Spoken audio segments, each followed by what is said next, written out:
Good afternoon, everyone. Happy Thursday. Hope you're all doing well. This is the Cyversity Engage series on the San Francisco Bay Area chapter monthly meeting. You'll gather into the room, invite your friends, grab your cup of coffee, and we'll get started in a couple of minutes. Hope you're all doing well and life is treating you wonderfully.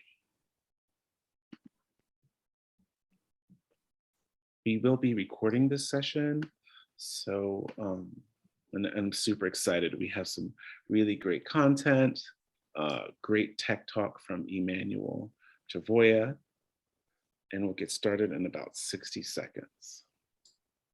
Please feel free to drop your LinkedIns in the chat, ask your questions in the chat. This is an interactive session. And if you have any Q&As, just drop them in the chat as well. We'll filter through them if time permits.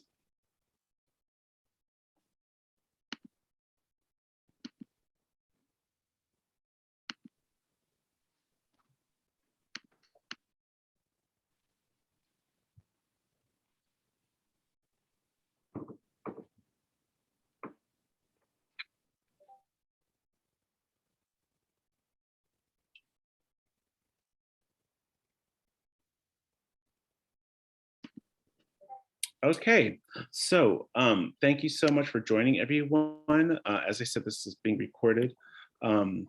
First of all, I hope you're all doing well. It looks like we're almost behind the Rona. Hopefully we'll be kicking off some in-person events in June, so look forward for those invitations. So first I'd like to mention Cyversity's mission, and that is to achieve consistent representation of underrepresented minorities in the cybersecurity space. This is our Bay Area chapter board: MK Palmore, Rolanda Smalls, Olivia Hereford, and Monique Head. Rolanda, Olivia, and Monique are on the call today. Unfortunately, MK couldn't be with us, so I will be rocking the mic today. I'm a bit nervous, that's okay. We need to practice this, right? This is how you practice presentations. And go to the next slide. Part of this program is really to highlight the expertise women and Black and Indigenous people of colors who work in the field of cybersecurity. We also like to use this forum to encourage more people to come into cybersecurity and find pathways into cybersecurity. So we encourage you to link up with each other, drop your links in LinkedIn in the chat. If people reach out to you and want 15 minutes of your time, please feel free to do that. We all need support and encouragement by any means necessary to help us move forward in our careers. Topic areas that we usually discuss: career development, spotlights. Today we'll be talking to a couple of people who have recently transitioned into cybersecurity. We talk about leadership, executive leadership, middle management leadership. And today, as I said, we have a tech talk, a very interesting tech talk by Immanuel about DevSecOps. Each month we have a theme. I don't think we had a theme for April. April is going to be our tech talk, but for May it's going to be Asian American Pacific Islander and Senior Citizens Month. So if you know anyone or you have any content matter that you think we need to discuss, please reach out to one of the Bay Area board members. All right, so time check. I told Immanuel I'd get that intro down to 5 minutes because I'm really excited. Immanuel Chavoya is going to talk to us about DevSecOps and some of the recent trends in that field space. So without further ado, I'm going to pass the mic over to Immanuel. Thank you very much, Hakeem. Thanks everyone for joining in today. Appreciate you taking time out of your busy lives.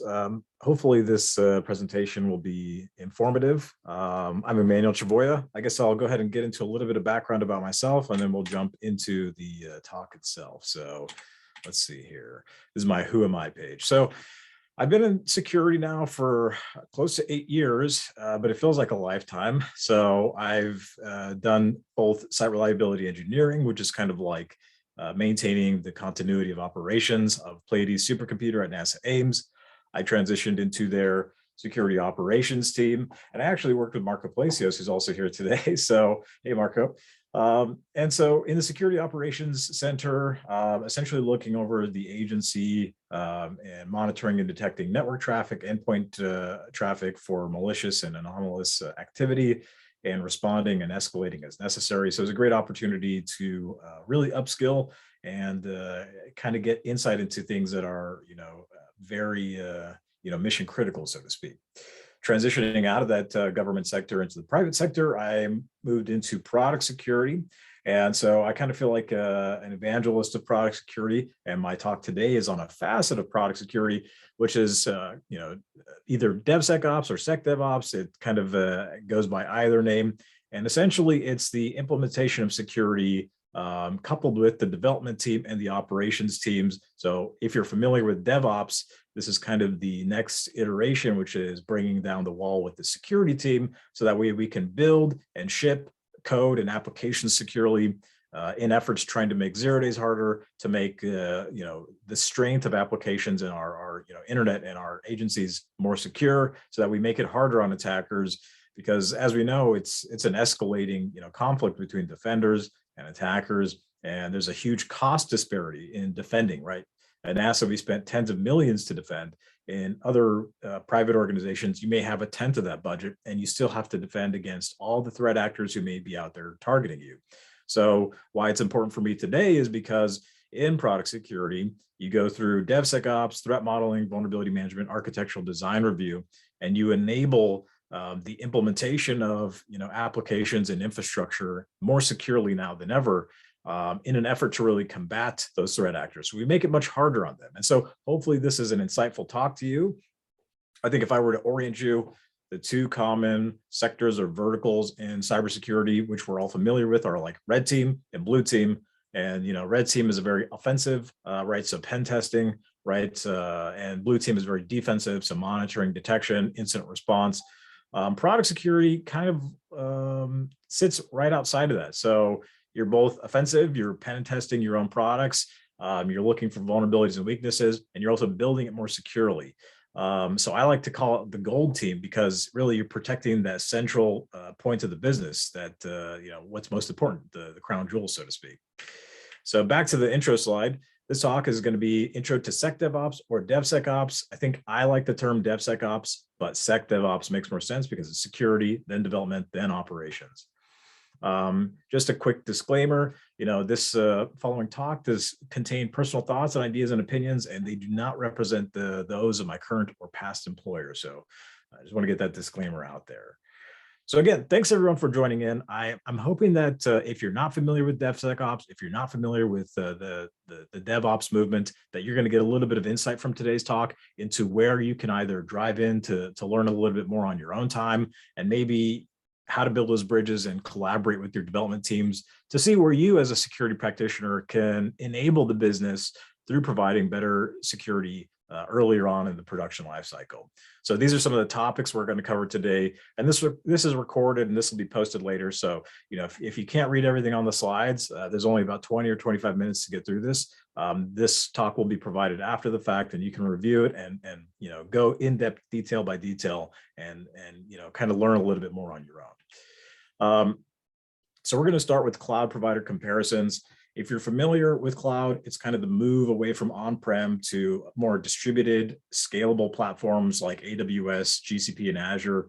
What's important to note is that this slide is helpful in kind of orienting you, the community, as security practitioners into these emerging technologies, because technology moves very quickly and security must maintain parity with that. So, on the left-hand side, we're going to see, what, like framework or what function we're looking at. Like for compute in AWS, you'll know EC2 instances, and they come in all different sizes. You can run any different operating system.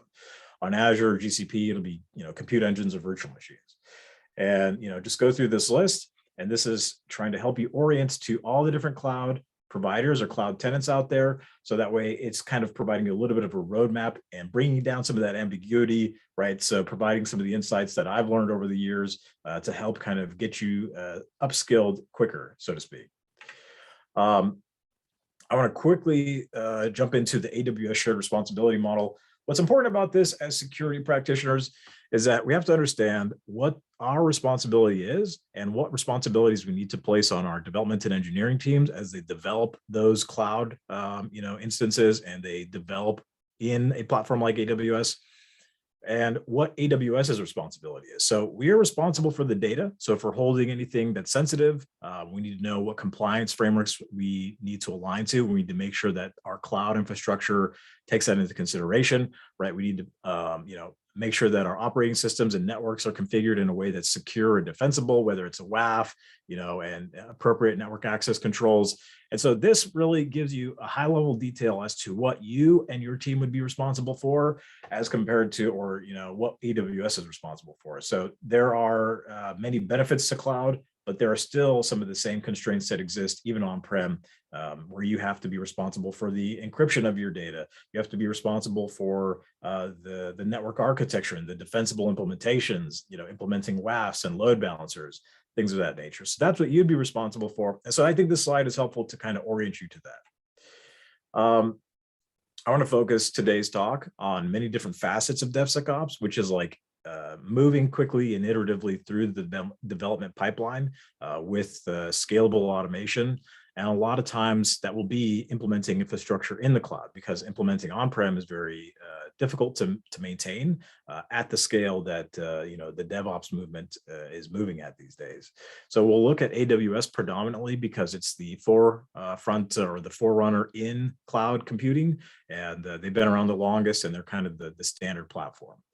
So AWS does provide and facilitate many different key security technology enablements. So you as a security practitioner, you may want to go back to your organization, ask your director, ask your boss, hey, how are we securing our cloud infrastructure? How do we secure our IAM? How do we implement IAM? Do we have root users in IAM? Are we securing that with two-factor authentication, right? Do we have appropriate logging versus with CloudTrail? Do we have Trusted Advisor implemented to provide us key insights into our infrastructure, potential vulnerabilities that need to be looked at? Do we have DDoS protection? Do we have a WAF in front of these things so that we can manage to detect and prevent those common layer 7 types of attacks like SQL injections, et cetera, et cetera? And KMS is like a key management system. Do we have a platform to manage the encryption and keys of our data? The hope is that you'll orient to this and it'll build those questions. It'll give you those insights into your organization that you should look into that may be either ambiguous or unknown, because a lot of times the dev teams, they move very quickly, but in that effort, they also sometimes move a little bit insecurely. So this is the effort to help work collaboratively with them to put up guardrails so that they can move at the speed they need to, but in a very secure manner that enables the business and prevents, either data exposure or breaches. Also, if you have a lab at home, or if you're interested in kind of learning a little about these technologies, but your work may not have them available to you, there's a lot that you can do with open source. So these are tools that have been developed by Netflix. And Netflix, of course, has a ubiquitous platform that's scaled across the globe. So it's in many different availability regions, billions of users, although it's kind of scaling down recently.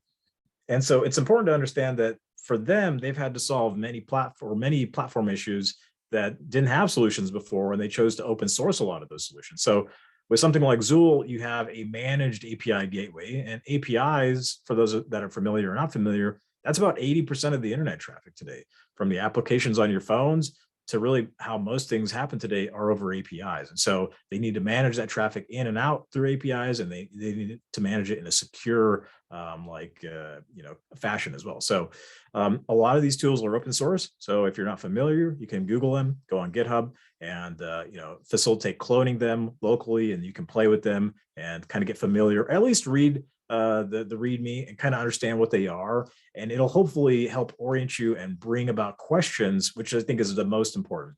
You're here today because you want to embrace your tradecraft, your cybersecurity tradecraft. You want to enhance your skill set, enhance your visibility and knowledge. And that's what hopefully this will allow you to do. In order to do that, you do have to spend a little bit of time in kind of orienting to the technology and playing around with it, with the curiosities that you have. So I find this to be the most interesting work in security, because you still have to take those, those tidbits that you'll learn in security operations, incident response, and then make those security programs work for fast moving technology of today. So this is how some of the unicorns of the industry do it. And, we talk about DevOps, right? So if you're familiar, I think, let me do this with my video here. Okay, I'm mirrored. There's a great book if you're not familiar with DevOps, or even if you are. I highly suggest you go and read the Phoenix Project. For me, this is an amazing book. It's actually very entertaining to read. And it kind of highlights many of the challenges businesses have faced, right? How do you scale solutions? If you have a vulnerability, how do you patch it quickly, right? How do you do the work of today, the contemporary technology work at a speed that also includes security?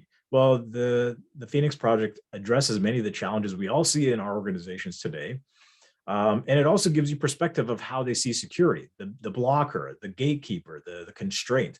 We don't want to be that in security anymore. That's, 20 years old. Security used to be the sheriff telling people no.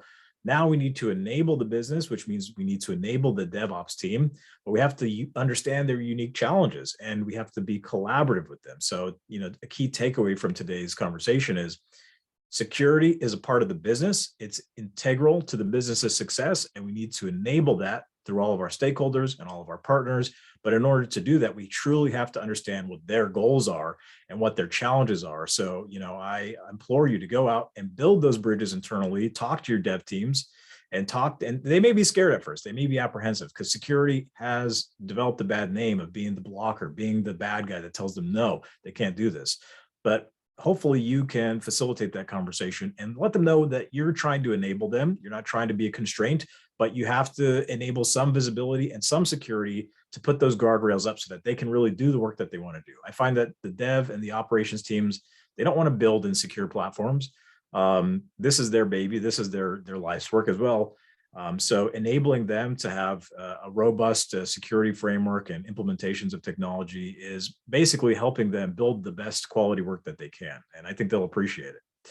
So this kind of highlights some of the challenges that we face, right? We're familiar with like CIA, confidentiality, integrity, availability. This is applying it to the DevOps, right? Is there enough time to fully test changes? Do we frequently see failure? And then how do we have a feedback loop to, either put in additional unit tests? I'm sorry if a lot of these terms are unfamiliar, but I think this is probably like a week-long training to kind of orient it to every little facet. I'd say that it's important to understand that this talk will be available after the fact. Go research some of this stuff. You can ping me on LinkedIn, you can ping me on Twitter, and we can have a conversation if you like. Okay. So we're going to talk about CICD, continuous integration and continuous delivery. So how do we implement security in our CICD pipelines? Maybe you're familiar with it. Maybe you've heard of Jenkins, Bamboo, or Circle CI, right? These are some CI tools along with continuous delivery platforms like Terraform, et cetera. Well, how do we enable security testing in these really fast pipelines without slowing them down? So one of the things we have to think about is these have to be very rapid, right? And they have to be incremental and they have to be dynamic. So some of the solutions that are useful in this are going to be talked about later in this talk. So just have to think about the challenges that DevOps face. They have to move quickly. So how can security enable them while moving at the same pace? Well, we're going to talk about that with continuous delivery versus continuous deployment. If you go talk to your development team or your DevOps team, it's likely that they're trying to move towards continuous deployment, but they're maybe currently in a continuous delivery platform, which means that, your dev team is coding. They'll probably run through a couple of unit tests and they'll merge that into, the master branch. And then, what happens is probably a senior or principal will go ahead and release that code. So that's what that manual acceptance test or that manual part of this is. And somebody's reviewing it because we have a lot of junior devs, we have a lot of mid-level devs. We have to make sure that their code is secure and well-written. And so in order to do that, we will do a little bit of automation with unit tests. But before it gets pushed into production, somebody will be there kind of reviewing it and then authorizing it to move forward. The goal for, I think, a lot of organizations is to get into this place, which it's all automated. which means that we've built in, so I think you have to orient to what we're trying to achieve, right? And then how we're getting there and where we are. And so what I think the end goal of this talk is to hopefully facilitate that, so that way we can help our DevOps teams get to this point securely and fully in an automated capacity, right? So we're removing the manual efforts, we're removing those manual constraints that take time and effort, and usually are the major constraint to deployments. So if you're not familiar with continuous delivery platforms, here's kind of a good breakdown. There are plenty of more. The industry is growing every day. This slide will probably blow up into double the size as necessary to keep pace. But if you're not familiar, go take a look at some of these. There are plenty of platforms, both open source and enterprise level. And so if your organization isn't currently doing anything like this, I suggest you build up your lab at home. If you're not familiar, go to GitHub, pull some of these, and try to start figuring it out. If you at least put in a little bit of effort and you start to understand what's going on behind the scenes on the DevOps side, you can start to see some of the concerns from a security perspective. So it is challenging, though. It is very difficult to move from security operations, which is already challenging, or incident response, which is really challenging, into security engineering or DevSecOps or product security. But this is the future. I mean, this is where a lot of security is going to be heading as more and more automation takes place in security operations. The security expertise of today and tomorrow will be focused on product security, building and shipping secure products. So this talk is for a broad audience. Let's say that you're an executive. You need metrics. You need to know how the program health is, what the trends are, and this will then lead to decisions for either closures of gaps or decisions on vision for milestones and goals for your roadmap, so to speak. So in order to do that, and if you're not an executive, you're probably familiar with KPIs. You're probably familiar with like objective ways to measure the program health. Well, a great tool for that in DevSecOps is Hya. So you can build in and collect all the metadata from your CI pipeline. And you can see on this dashboard here, you can see build failures. You can see how many builds per day. So you're getting, from a product security perspective, key insights into the entire development lifecycle. And then this will hopefully help you either grow your product security team in the right direction or make meaningful and insightful decisions as a leader, to either implement more resources or to implement more security to enable that. So you can see like, what are the key things that you are finding important will be different from what I find important, but this is kind of like a generic high-level dashboard that gives a lot of different information, right? What's the static analysis, critical issues? What are the unit tests, success and failure rates? And then how do we change that to be more successful and more fast-paced? I thought it was important to talk about Jenkins and Blue Ocean and visualization. If you're not familiar with Jenkins, it's one of those CICD platforms. It's very common these days. And there are some tools which you can integrate. It's kind of like WordPress. You can put all these add-ons in. And so this is a visualization tool to help you see what that pipeline is and all those unit tests and all those checks that go along. So that way you can see where a failure is. And I find it helpful because I'm a very visual learner. I'm a very visual practitioner. So it helps me see from a very high level what the development pipeline looks like. Talking about Jenkins, we have to understand, and I'm going to just kind of key in on some of the focus areas here, and you can review this after the fact because we're running short on time. The disadvantages of Jenkins, because you probably have it in your environment right now, is that it's somewhat insecure by design, and it's also a very large attack surface. And you probably have many different iterations for each product or each development group. You probably have half a dozen development groups for half a dozen products if you're a small organization, or scale that up to 500 developers and 50 different implementations if you're a large organization. So the challenges are, how do you unify that? Well, you have to build a security program, but we're not going to focus on that today. But just thinking about the security challenges that Jenkins really creates should hopefully provide some questions and traction for you to go out and say, how are we securing Jenkins, right? How are we securing our pipeline? And you have to think about it that it has all these plugins like I just showed you. Well, how do we maintain updates on those plugins so that if they're vulnerable, we don't increase vulnerability on our production pipeline? Because if you think about it, then that allows an attacker to get in and leverage our build pipeline to either deploy like cryptocurrency miners or inject potential backdoors in our code. So we need to secure our pipeline, and Jenkins has some disadvantages that we need to kind of inspect and make sure are mitigated or have mitigating controls, so to speak. But there are plenty of advantages to it too. So I'm not harping on Jenkins at all. And then, we want to talk about securing a CI/CD program. What are the keys to that? It's implementing bug bounty so that way we can pen test on the cheap. It's making sure that security teams work with devs, like I talked about, build those bridges, and ensuring that whatever we put into the pipeline gives very quick and iterative feedback to the development team so that they can fix it on the spot, instead of like going through all those checks and then months later saying, hey, you got all these security problems on the Friday that they're going to launch this application or product. And talking about injecting security into the CI/CD pipeline, this is something that you can think of as kind of a checkbox. You can't do everything. You'll never be able to do everything. That's just there's no resources to do that in most organizations unless you're, maybe a unicorn company. But you can make insightful decisions to implement a few things from each of these different columns. And, threat modeling, I highly advise it. We're going to talk about it later in this talk.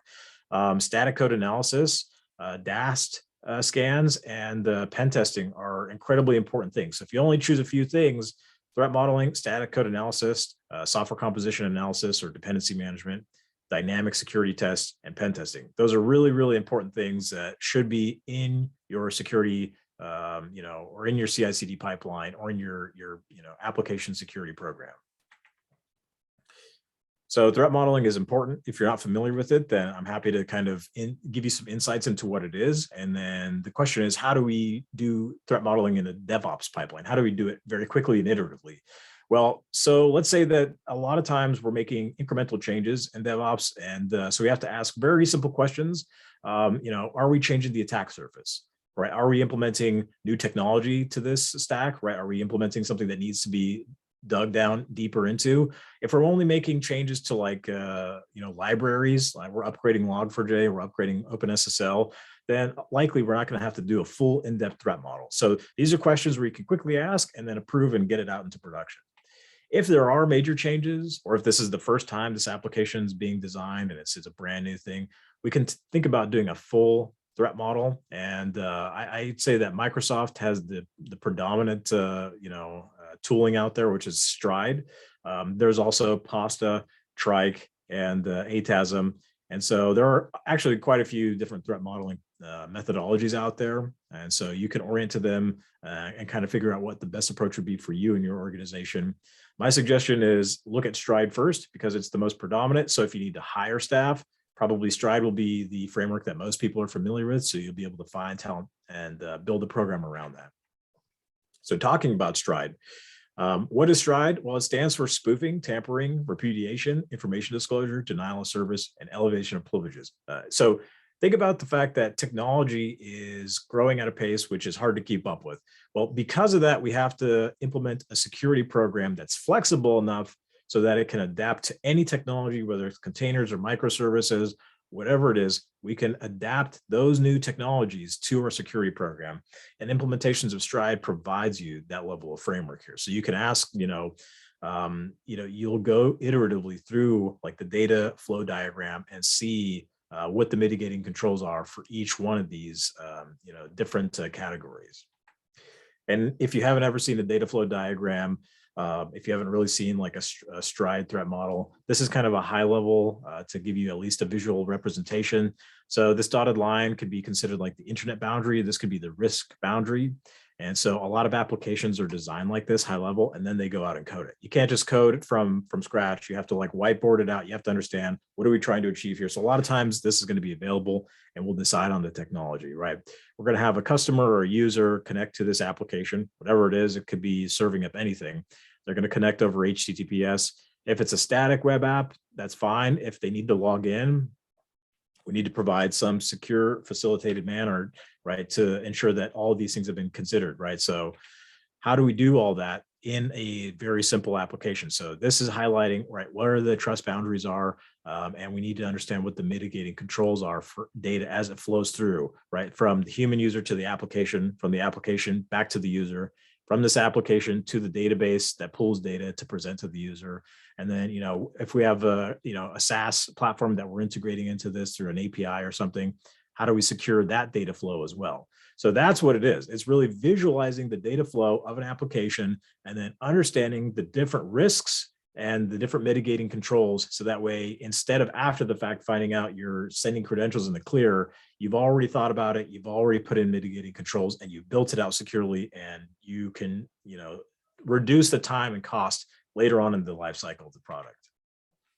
Those mitigating categories, we're getting to the end of this talk here. The mitigating categories that I was talking about are placed here. So you'll think about it like in terms of how do we do secure communications from the human user to the application. You see HTTPS. Well, we have cryptography, right? So, So thinking about how we create tamper-proof communication mechanisms, and then thinking about cryptography on the database side. How do we encrypt traffic from the application to the database? Do we need to create a blast radius so it's in two separate containers connecting over an API with keys that we manage, right? So if this is all very, detailed and it's going way over your head, don't worry. It took years to really kind of understand this and put this type of presentation together. I just implore you to try to see if any of this is interesting to you. Talk to your development team. See if anyone's doing threat modeling. See if you can look at any of the threat models currently, because it's incredibly important to kind of learn this and at least think about it a little bit, right? What are our mitigating controls to all of the data flow points in any of the applications we have, right? How do we secure when a user logs in, when they provide credentials, when they pull data from that database? How are we securing all those different, data flow points? And that's essentially the talk. This was Intro to DevSecOps or SecDevOps. Again, I want to reference that book, The Phoenix Project. I highly recommend it. It's a very entertaining read, and it'll give you perspective that you may never have had. Feel free to follow me on Twitter, find me on LinkedIn. I think you'll probably have questions, and I'm open to conversations. So don't be afraid to ping me if you have any of those questions, if you want to elaborate further. I see Hakeem back on. I'm going to go ahead and hand the mic back over to Hakeem. Immanuel, just wow.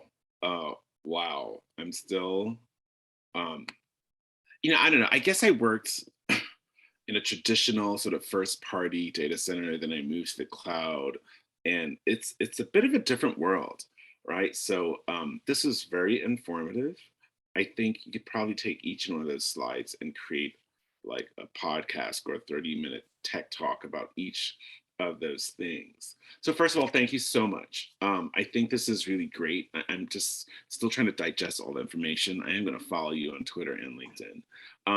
And I'd like to open the floor for some questions before we start the second half of our chat. So feel free to pop it in the chat or come off mute, come onto camera and ask Immanuel any questions. Immanuel, are you starting to see now that these types of books and projects are out there and individuals like yourself who are sharing this information, that the landscape of individuals that are going into DevSecOps is changing? Like, are we starting to see more women and more, young individuals who are like, this is a path for me. This is an area I can get into. Are you seeing any of that?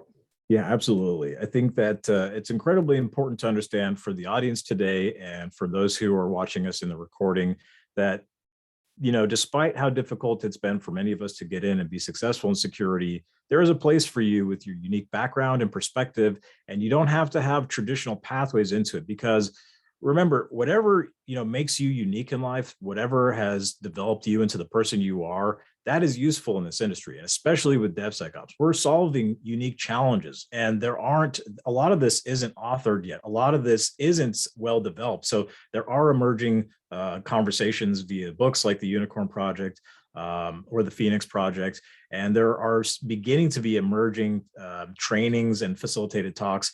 But the truth is that we're solving problems that haven't been solved yet. So if you think about it, everybody's perspective, if you really want to be the pillar of that community that you want to see, take it upon yourself to be that and challenge yourself to solve those problems. And I think that because of that, there are plenty of opportunities. And I have indeed seen, especially on Twitter, on the InfoSec community, a lot of those emerging leaders, a lot of those emerging voices are women, and they are, because the predominant fields in security are, security operations, incident response, and a lot of people have been in those industries for years or decades, and they have like very constrained thought processes on what that industry is. So what's great about DevSecOps or product security or the emerging fields in security is that there are no real experts in there. And I don't really consider myself an expert. I'm a security practitioner. I'm working in this industry. I want to facilitate those conversations to help kind of like bring down the ambiguity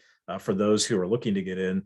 And I think that if you have any interest in this, you're going to be solving tomorrow's problems, and you're going to be those foremost experts. You're going to be the ones writing the books. And yeah, I think that it's incredibly important to get those diverse, practitioners into this DevSecOps, and a lot of them are. I mean, because the truth is, you have to solve problems, and if you're coming from a diverse background, you've been solving problems your whole life. So I think this is the correct place for you. Thank you so much. Yeah, thank you for the question. Any other questions?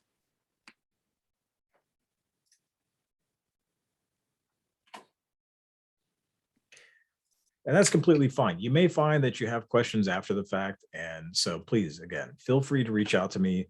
This is an emerging field. And if all of this feels foreign and completely difficult to grasp, don't worry. I was there 2 or 3 years ago. This was something that I jumped out of. I worked with Marco Palacios in the security operations at NASA. And this is a completely different field. But I worked in product security at Intuitive Surgical, a medical device practice or company, and I needed to quickly upskill. And so I spent a lot of time to develop an understanding. And I had the opportunities to work with the development teams and the engineering teams and the database teams and the networks teams. So if you don't have those opportunities, it's good to collaborate with your, with your community. And that's what we're all doing here today. So if you're here today, I thank you for taking time. If it does seem foreign, if this does seem, way too complicated, I can tell you that it's not. You just have to dedicate your time. And like I said, if you're coming from a diverse background, your whole life has been solving problems. You're very uniquely positioned to be the leaders of today and tomorrow. And so, just know that that's from my own personal experience. I greatly believe that, the problem solving is applied to the technology and security aspect in a way that is going to help us in the security community. So bring those backgrounds and perspectives, and I challenge you to help solve those problems, because they're existing. And so this is kind of the new frontier for security. So this is the best place to be, especially if you're coming from a diverse background. Thank you so much, Immanuel. Yeah. All right, so we're gonna switch, and that was really interesting. I'm just gonna share one slide. We're gonna have Marcio Palacios and Haya Arafat come up on stage, and I'm not even gonna share this slide because I'm just gonna cancel this because it's a small group today. So how are you doing, Marco, and how are you doing, Haya? I'm doing good. How are you? All right, great. I'm doing great. Thank you. So I'm going to pin one, pin the other. So why don't we start off with you, Haya? Tell us about yourself, who you are, where you're from, what was your journey into cybersecurity? Yeah, sure. So, like he mentioned, my name is Haya Arafat. I'm currently a sophomore at Texas A&M studying cybersecurity engineering. I got started in cybersecurity back in 11th grade, so in high school. I had already been taking some AP like computer science classes, and I already knew that I probably wanted to major in computer science and do something related to technology, but I knew that software development wasn't exactly for me. And so I discovered cybersecurity through a SANS competition called Girls Go Cyberstart. I participated with a few other girls from my school, and we like put together a team to compete, and we ended up making it to nationals, and I ended up getting a scholarship from SANS. And so after doing that, I continued looking into what is cybersecurity, because before that, I don't think I really knew anything about cybersecurity. To me, cybersecurity was just having a strong password. It wasn't like an actual career choice. And so after I started doing this like research, I did more like competitions like Lockheed Martin CyberQuest. I got to intern the summer before my senior year. And so I was interning with an IT department, and I let my boss know, hey, I'm interested in cybersecurity. And so he gave me tasks that would directly relate to that, so I could learn about that, even more about that. And so when I was looking for colleges, I was looking for schools that had good like computer science programs that specifically had like security courses. And so I chose Texas A&M because they have a really active cybersecurity center. And so I currently work there as a student technician. We have a cyber range, the Texas Cyber Range. And so I get to set up like virtual machines for professors that teach the higher level courses. We also have a really, really active cybersecurity club.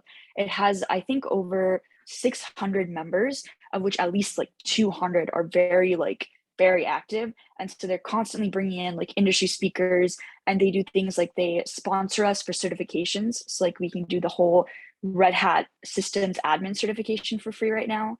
And so I'm finishing up my junior year at A&M, or sorry, my sophomore year. So I'll be a junior next year. This summer, I'm doing threat intelligence at Harman. And so I also am the director of scholarship assistance for the National Cyber Scholarship Foundation. So the competition I did back in high school was done by SANS. And so it was one of Alan Paler's projects. And so he ended up founding the NCSF to do like more programs like this. And so I had given him some feedback because I was one of the initial scholarship recipients. And based off that, he asked me to come work for him and build a college level equivalent of that high school program. And so I currently work on something called Cyber Fast Track, which is a scholarship program for college students. And so if they complete the program, they get up to $21,000 worth of SANS training for free. And so it's meant to take students who might have almost like no background in programming or computer science and get them to the point where they're like eligible for a job in the industry. Wow. Wow.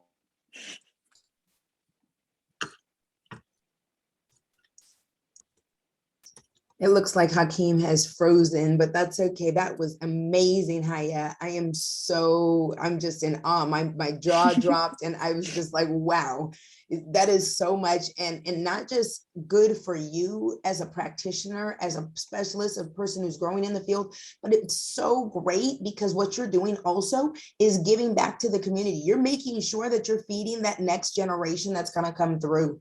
What would be some advice that you would want to share for some of those people that we want to tell about that program, or we want to tell about those scholarships? What would be like one bit of advice that you could share with them?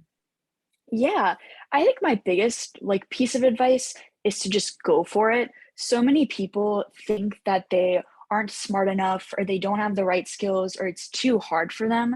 And it isn't until they actually like give it a shot, they realize, hey, like I actually have the aptitude for this, or this is something I really enjoy doing, and it's like not too hard.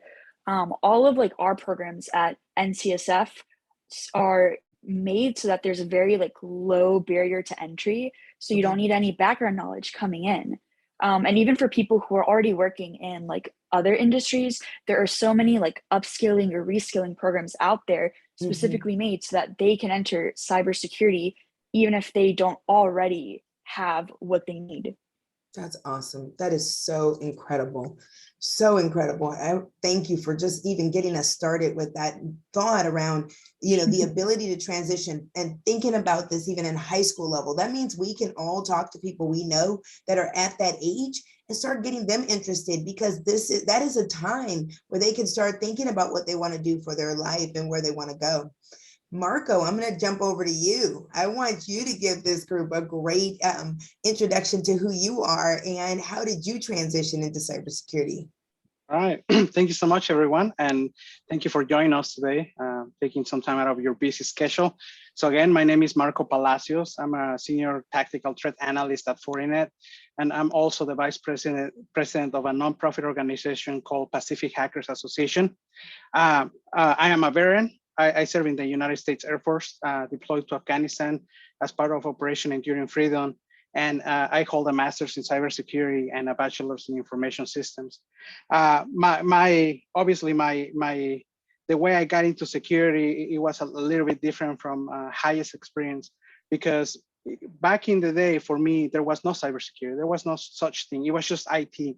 And in order to get just get a job in IT, you need a computer science degree, which was madness. Like, why do I need computer science to do IT work?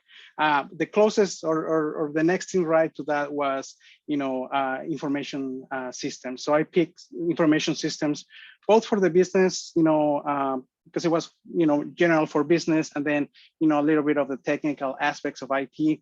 But then, IT has a lot of potential and all that, but at times it can become boring or monotonous, I should say. So that's when I decided to cross-train into the cybersecurity world, or how I call the dark side. And from there, I started becoming a blue teamer. So I'm a blue teamer by heart. I specialize in defending organizations and building and implementing modern secure operations. And because I saw the need of, or let me put it back, because I struggle going through security myself and not finding many opportunities, or maybe I could have taken better opportunities, but no one really pointed me to the right direction. That's when I went back and well, first I created a monthly meetup. It's also called Pacific Hackers. We meet every month. In fact, this Saturday we have a meetup. It's hybrid. We have one local, or we meet here in the Bay Area. But then as we move on, that's when we decided, let's create a nonprofit. And obviously, that's where I personally mentor and advocate for veterans and underrepresented communities to help them to get into the cybersecurity without breaking, an arm and a leg. Because here's the problem. There's so many problems out there. First, companies don't really know what they want for their employees. Like, they want a security person, and sometimes they want unicorns. And unicorns do exist, but they are very expensive. Mm-hmm. Or sometimes they just don't really know what they want. And then schools, I'm not gonna say, high schools is bad or anything. There's definitely some schools that teach the right stuff, but 95% or more of the schools in the US that are teaching cybersecurity don't really know what to teach, or the stuff that they're teaching, it's very outdated, or long story short, by the time they graduate, whatever you're going to apply, or when you go for an interview, it's not going to be relevant to what you're trying to do. So that's why, like, my organization and the meetup that I do every month, that's what we do. Go back to the community and teach at the community level. And obviously, we're not going to give them a degree or anything like that, but we're going to give them something more valuable, which is the things that they really need to know in order to get a job in cybersecurity. And what, obviously at that point, offer them, but create a network where, so far we've been able to put people like at NASA, for example, at AWS, or with Amazon, Intel, and other few three-letter agencies, because they came through us first. And that's, teaching them the right stuff, telling them what to do, the coaching part of it, that was essential. So in a nutshell, that's who I am and what we do. That is so incredible. Thank you so much. Mucho gusto, Marco. And thank you for being an advocate and standing up for those in your community, because I think that's a huge part of being able to break down those barriers and those walls that keep people from being able to go into that next segment. What were some of the struggles, I think, for yourself as a Latino and young and coming into this arena? What were some of the struggles and things that you ran into? And how can you talk to this group about how they can combat some of those struggles? Well, obviously, the struggle for me when I started in IT was first living in a place. I was living in Reno, Nevada, so it's only 4 hours from the Bay Area for the people who don't know. And it's very small. Right now, it's obviously has grown. Tesla is there and other companies is there.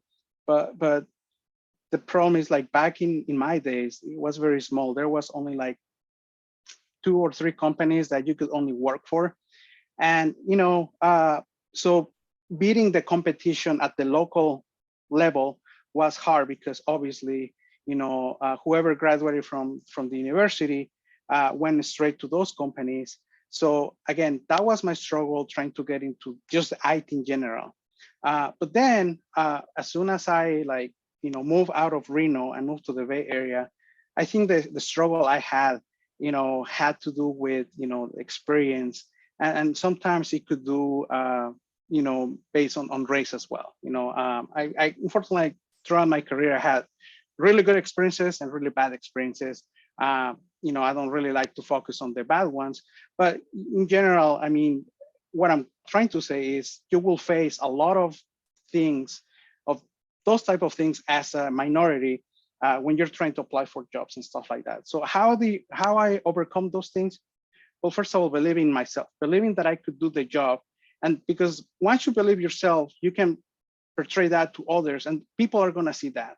And that's exactly what, when you go into an interview, for example, or like in my cases, that's exactly they were looking. They were not looking the color of my skin or if I had an accent or anything like that. It was me, what I was capable of doing. And, also if I was a fit for the job and the team and whatever else.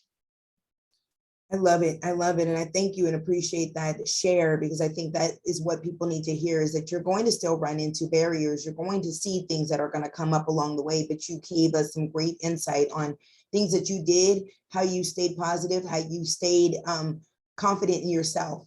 How about you, Haya? What about you as a woman in this industry and going in as a young woman? How did you find that you were able to convince people that you were confident and that you were capable? So for me, I was very lucky that I've had a lot of female mentors in my life. Even in high school, all of our computer science teachers were women. And coming into college, something that really helped me was finding a community of other like-minded female students for going into cybersecurity. And so I joined Women in Cybersecurity has college chapters. And so I joined my school's college chapter. And so just going to those meetings and going to their recruiter events and going to their resume reviews really helped me bolster my confidence. And so I think that's what really made it kind of easier for me to step into such a male dominated field without feeling that anxious about it, especially attending the WESIS conference and getting to see thousands of women come together and getting to see female CISOs and CIOs and hear their stories. I think for me, having that representation was probably the biggest thing that has helped me come to where I am now. That's so awesome. Incredible, incredible stories. I think you mentioned a few things. That you mentioned networking. I see that that's something that's been incredibly instrumental in your life. You talked about some of the mentors that you've had. So that's a great share for everyone here, to make sure that they're thinking about mentoring and thinking about connecting with others. And it sounds like that opened up a lot of doors for you. So that's been awesome. And I love WESIS as well, another conference, another segment of individuals where we could see other people who are uniquely built and wired, but doing this great work. With that, I think the thing I'm hearing is you're going into your junior year of college. What additional skills do you think you need to keep up and to be ready when you exit out of Texas A&M and start working in the industry and out in the professional world? I think for cybersecurity, for me personally at least, the biggest thing is knowing how to always be learning, because like Marco mentioned, technology is always changing, and what we're learning in school is probably going to be cycling out by the time that I graduate. And so being already in that mindset of it's not just over when I finish school and I get a job. I need to always be learning, always be keeping ahead of whatever the newest threats are, is probably the biggest thing for me to work on. Awesome. Awesome. How about you, Marco? What are some of the things you're doing to keep your skills up and your learning and staying forward thinking, so that way you can stay relevant in the professional arena? Yeah, well, It's funny because that's actually part of my job, right? Being a researcher and looking, learning every day. There's a new article about, there's a new ransomware or there's a new attack from a APT group or something along the line. So because I work for customers, right? So I have to know what, how to secure them. So obviously reading. So Twitter for me, it's like the best way to get to those things, because the researchers who are coming up with these, I call them POCs, proof of concepts, and or articles or blogs or whatever the case is, they're putting in them first without going through an actual a company that will publish their article. It's very unprofessional, but that's how I'm really focusing on myself up in learning the newest things. I mean, as a security person, unfortunately you cannot be a master of all, but you can definitely understand. If you understand what in general what you're doing or what is that they're trying to do, then you're ahead of the game, right? And that's how when you start helping other companies, or even your family, stuff like that. I love it. I love it. I love the mention even of the family, because that's critical. That's where we can connect to people that we love, and we can show them that there is a path right into cybersecurity. And so that is where you change the landscape, even the people that are closest to you. So appreciate this. I know we're down to the last 4 minutes, and I know we have to wrap up in about 2 minutes. So in 2 minutes, what are the last things that you want to say, Marco, and you, Haya, that you want to give to this audience and have them take away? Go ahead, Haya. Sure. So what I would love to say is, if you're someone who's newer to the field or thinking about entering it or trying to bring people in, is to just let them know how many free resources and opportunities there are out there available to them, because it's almost easier than ever to break into the field now. There are probably more opportunities than there are people trying to take advantage of them. And so that would be my key takeaway, is to simply encourage people or yourself to give it a shot and take advantage of what's out there. Thank you so much. I appreciate that. Marco. All right, so here is my advice, and this is gonna be not just for the new graduates or people who are trying to get into this. Is gonna be a general, thing, but I'm gonna focus on getting a job, right? Right now I want to touch on something. So right now we're facing a issue that I'm not sure if it's global or just in the US, but it's called the Great Resignation, where people are quitting their jobs because they're not feel supported, valuable, or recognized, whatever the case is. So, well, first of all, my advice to everyone, that are going to transition into a new job or looking for a new job and stuff like that is, don't pick a job, pick a boss. But most importantly, pick a boss that it's a leader. That leader is going to ensure that it's going to make your career successful. Also, he's going to make sure that if you're doing something wrong, he will tell you what you're doing wrong and how to fix it, rather than just firing you. And also, obviously, for beginners or new students, graduates, stuff like that, maybe you're not going to be as picky on trying to pick a boss. But if that's the case, then look for companies who are friendly for recent graduates or people or transitioning to a different field. And as a last thing is, don't ever be afraid to apply for jobs. Don't disqualify yourself before the company disqualify you, because a lot of times, when you apply and they reject you, sometimes they will provide feedback on what you did wrong, and you can use that feedback to eventually better yourself and be ready for the next opportunity, right? Or for the next interview. So my 2 cents here is, don't ever give up. Don't